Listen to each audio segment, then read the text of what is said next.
Your training has enhanced not only your individual skills, but also the camaraderie, trust, and cooperation among our forces.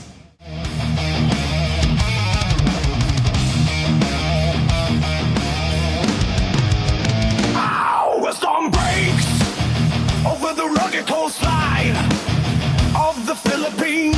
The golden light spills across the landscape, illuminating the training of 3rd Marine Brigade.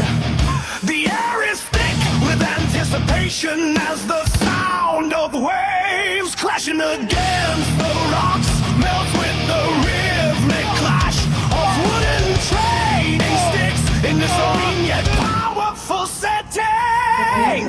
Marines clad in camouflage fatigues engage in an intense session of Paquiti Tertia Kali. The movement that blend of fluid grace and raw power. The morning haze creates a soft diffusion of light, casting elongated shadows that dance across the sandy terrain.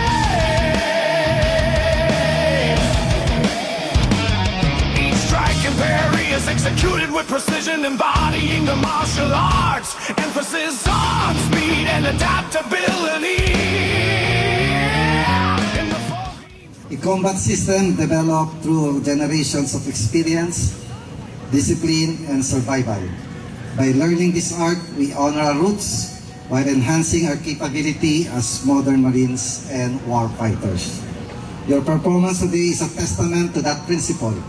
The skills you have learned, the discipline you have developed, and the confidence you have gained will serve you well in future missions and responsibilities.